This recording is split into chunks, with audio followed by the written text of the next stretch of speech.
All right, let's dive into a really fascinating study today. It asks a question that seems simple on the surface. What happens when a government makes it easier to start a business? You'd think the goal is pretty straightforward. More entrepreneurs, more innovation. But, as we're about to see, the real-world results are way more complicated. And here it is, the central paradox the researchers are digging into. It sounds completely counterintuitive, doesn't it? How could a policy aimed at empowering one group of women accidentally create a disadvantage for another? This single question is what frames this entire paper, and it sets up a puzzle that, well, only the data can solve. And this really sets up the core tension. On one hand, you have the policy's stated mission. Let's get more women starting their own companies. But on the other hand, you have this completely unexpected, unintended outcome. The gender pay gap for women who stay in their jobs actually gets wider. The whole point of this research is to figure out how both of these things can be true at the same time. So, to get our heads around this, we're going to follow the paper's structure pretty closely. First, we'll talk about the bigger picture, the research question.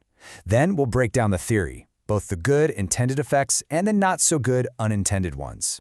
After that, we'll look at a real-world experiment in Portugal that they used to test all this. Then comes the big reveal, what the data actually showed.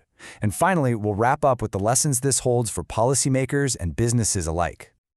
Okay, so let's set the stage. It's not exactly news that when you lower the barriers to entry, cut down the paperwork, reduce the costs, more people start companies. A lot of the research is really focused on the people who leave their jobs to become entrepreneurs. But what this paper argues is that we've kind of missed a huge piece of the puzzle. What happens to the employees who don't leave, the ones they call the stayers? And that leads us right to the two key questions from the researchers, Castellaneta, Conti, and Kasperczek. First off, who are the people most likely to jump on these new opportunities and leave their jobs? And maybe more importantly, what are the ripple effects for the colleagues they leave behind? You see, it's a shift in focus from just the leavers to the entire workplace ecosystem. All right, next up, the theoretical framework. The authors basically build a model with two opposing forces. And what's wild is that both of these forces come from the exact same policy change, and both are centered on women. One is positive and totally intended for those who leave, and the other is negative and unintended for those who stay. So the intended effect is pretty logical. The theory goes that women have historically faced bigger hurdles when trying to start a business, things like getting capital or just balancing time commitments. So if you have a policy that lowers those barriers, it should, in theory, give a much bigger boost to women than it does to men. This logic leads to two very clear predictions, or hypotheses. First, they predict that after this policy change, the rate of women starting businesses is going to grow faster than the rate for men. And second, they think this effect will be even more powerful for female managers, who might see starting their own thing as a way to get around that classic glass ceiling. But now, let's look at the other side of the coin, the unintended effect. The theory here is that when a lot of women leave a company, it actually weakens the position of the women who stay behind. Think about it, they lose mentors, they lose allies. And that can hurt not only their productivity, but also their power to negotiate for things like better pay. And this leads to the second, darker set of hypotheses. Number 3 predicts that as more women leave, the gender pay gap for those who stay is actually going to get worse. And just like before, hypothesis 4 predicts that this widening pay gap will hit hardest among women in management, where losing female peers could really damage their influence and power. So, you've got this fascinating theory with two totally opposing predictions. How on earth do you test it? Well, the authors found a perfect real-world laboratory in Portugal. They used a major policy change there as what social scientists call a quasi-natural experiment to see if their theory actually holds water. So, between 2005 and 2009, Portugal introduced this program called On-the-Spot Firm, and it was a game changer. It took the process of starting a business from over 50 days and 2,000 euros down to less than an hour and just 300 euros. But here's the crucial part. The program was rolled out at different times in different places. This staggered rollout is the key because it lets the researchers isolate the policy's real effects from everything else going on. To analyze all of this, the researchers got their hands on a massive data set covering the entire Portuguese workforce. They were mainly looking at two outcomes, the rate of people starting businesses and employee wages. The big change they were tracking was, of course, when the on-the-spot firm reform kicked in. And then they looked at how all this was affected by two really important factors, gender and whether or not someone was in a management role.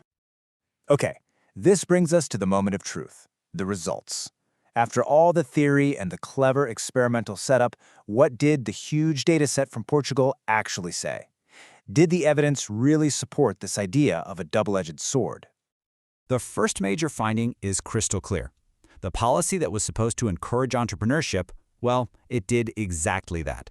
And it worked especially well for the very group it was theorized to help the most. So the intended effect part of the theory? Check. And we're not talking about a small bump here. The study found that the reform led to a 40% relative increase in the probability that a woman would leave her job to become an entrepreneur. That is a huge effect, and it gives really strong support for their first hypothesis.